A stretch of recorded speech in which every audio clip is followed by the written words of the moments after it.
Hello students, how are you all. I hope कि आप सभी बहुत अच्छे होंगे और आप सभी ने जो पिछला चैप्टर वो अच्छे से कंप्लीट कर लिया होगा। So now let's move in chapter number 8 and the chapter name is the verb. इसे हम हिंदी में क्या बोलते हैं? क्रिया। Now let's see the definition. A verb is a word used for saying something about an action of a person or thing.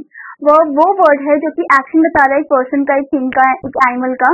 ठीक है, इसे हम एक्शन वर्ड या फिर डूइंग वर्ड भी बोलते हैं। Okay students, now read the following sentences. First one, Aditi laughs. Next one, the policeman arrested the thief. Next one, Ravi goes to school. तो आपने देखा यहाँ पर words like laugh, arrested, goes, ये आपके क्या है? एक्शन वर्ड्स है। ओके, उपयुक्त वाक्यों में लाफ, अरेस्टेड तथा गोज शब्दों का प्रयोग हुआ है जो क्रमशः अदिति, द पुलिसमैन तथा रवि के कार्य के बारे में कुछ कह रहे हैं। अतः ये शब्द वर्ब्स है। तो ये इनके कार्य यानी कि इनके वर्क के बारे में कुछ बता रहे हैं, तो ये क्या हो गए? हमारे वर्ब हो गए। Okay, now the next thing is the verb is kind. क्रिया, इसके भेद। Verb is of two kinds. Verb जो है दो तरीके के होते हैं। फर्स्ट वन ट्रांजिटिव वर्ब, सकर्मक क्रिया। नेक्स्ट वन इनट्रांजिटिव वर्ब, अकर्मक क्रिया। Okay, let's see the first one. Transitive verb, सकर्मक क्रिया। The verbs that need an object to complete the sense are called transitive verbs. वो वर्ब जो कि जिसको एक ऑब्जेक्ट की रिक्वायरमेंट होती है सेंटेंस को कंप्लीट करने के लिए, उसे हम ट्रांजिटिव वर्ब बोलते हैं। ओके स्टूडेंट्स, जैसे कि आपको एग्जांपल दिया है, the girl writes a letter. ठीक है, अ लेटर, ये आपका क्या हो गया? ऑब्जेक्ट हो गया। तो इसकी तो रिक्वायरमेंट है ही है इस सेंटेंस को, ओके, ताकि उसका मीनिंग कंप्लीट हो जाए, तो इसलिए हम इसे क्या बोलते हैं? ट्रांजिटिव वर्ब बोलते हैं। ओके, वह शब्द जिसके कार्य का प्रभाव सीधे ट्रांजिटिव वर्ब पर पड़ता है, कर्म ऑब्जेक्ट कहलाता है। ओके, तो वो वर्ड जो कि जिसकी वजह से ट्रांजिटिव वर्ब जो एकदम कंप्लीट कहलाया जाता है, तो उसे हम ऑब्जेक्ट बोलते हैं, उसका होना इंपॉर्टेंट है। ओके, उसे हम कर्म बोलते हैं। नाउ नेक्स्ट थिंग, कभी कभी ट्रांजिटिव वर्ब में दो ऑब्जेक्ट्स आते हैं, कभी कभी क्या होता है कि टू ऑब्जेक्ट्स आ जाते हैं ट्रांजिटिव वर्ब में। ओके, एक डायरेक्ट ऑब्जेक्ट और दूसरा इनडायरेक्ट ऑब्जेक्ट कहलाता है। तो उसमें से एक डायरेक्ट ऑब्जेक्ट होता है और दूसरा इनडायरेक्ट ऑब्जेक्ट होता है। ओके, जैसे कि आपको एग्जाम्पल दिया है, I gave him indirect object my books, direct object. अब यहाँ पर हिम आपका क्या है? इनडायरेक्ट ऑब्जेक्ट है। माई बुक्स आपका क्या है? डायरेक्ट ऑब्जेक्ट है। तो आपने देखा कि कैसे एक ही सेंटेंस में दो ऑब्जेक्ट का यूज किया गया। ठीक है, तो आपका ट्रांजिटिव वर्ब हो गया। नाउ नेक्स्ट थिंग है, समांतर इनडायरेक्ट ऑब्जेक्ट पहले आता है, लेकिन जब वाक्य में दो ऑब्जेक्ट होते हैं तो इनडायरेक्ट ऑब्जेक्ट डायरेक्ट ऑब्जेक्ट के बाद आता है। वैसे तो अगर यूजुअली देखा जाए तो इनडायरेक्ट ऑब्जेक्ट जो होता है वो पहले ही आता है। ठीक है, पर अगर जब दो ऑब्जेक्ट का यूज हो रहा हो तो हमेशा इनडायरेक्ट ऑब्जेक्ट पहले आएगा और डायरेक्ट ऑब्जेक्ट उसके बाद आएगा। ओके, समांतर इनडायरेक्ट ऑब्जेक्ट पहले आता है, लेकिन जब वाक्य में दो ऑब्जेक्ट होते हैं तो इनडायरेक्ट ऑब्जेक्ट डायरेक्ट ऑब्जेक्ट के बाद आता है और इससे पहले प्रीपोजिशन फॉर या टू का प्रयोग किया जाता है।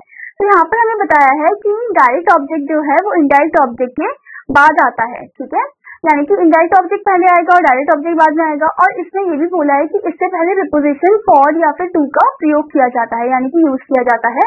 Now let's see the example also. I wrote a letter. Letter आपका क्या हो गया? डायरेक्ट ऑब्जेक्ट हो गया। टू हिम क्या हो गया आपका? Indirect object. Okay, now the next type of verb is intransitive verb, जिसे हम हिंदी में अकर्मक क्रिया बोलते हैं। The verbs that have complete sense even without an object are called intransitive verb. मतलब वो वर्ब जो कि एक कंप्लीट सेंस बनाते हैं बिना ऑब्जेक्ट के भी, उसे हम इनट्रांजिटिव वर्ब बोलते हैं। ओके स्टूडेंट्स, जैसे कि आप इस एग्जांपल में भी देख सकते हो, the child plays. Next one, the father sleeps. तो आप देख सकते हो कि यहाँ पर ऑब्जेक्ट की रिक्वायरमेंट नहीं है। हमें समझ में आ गया कि अच्छा, मतलब वो जो बच्चा खेल रहा है और जो फादर है वो सो रहे हैं। ठीक है, तो इसमें हमें ऑब्जेक्ट की रिक्वायरमेंट ही नहीं होती है। Now the next thing is auxiliary verb, सहायक क्रिया। Auxiliary verb is a helping verb which helps main verb to make complete sense. Auxiliary verb वो हेल्पिंग वर्ब है जो कि मेन वर्ब को हेल्प करते हैं ताकि एक कंप्लीट सेंस वो क्रिएट कर सके। ओके, जैसे कि आप इस एग्जांपल में देख सकते हो, I have taken my meal. Next one, he can buy a pen. तो आप देख सकते हो कि जो हैव आई के साथ यूज किया गया है, हैव आपका क्या हो गया? ऑक्सिलरी वर्ब हो गया। ही कैन क्या है आपका? प्रिंसिपल वर्ब है। ओके, कुछ ट्रांजिटिव वर्ब में एक ऑब्जेक्ट कर्म होता है, मतलब कुछ ट्रांजिटिव वर्ब होते हैं जिसमें एक ऑब्जेक्ट होता है, जिससे इसका प्रेडिकेट पूर्ण होता है।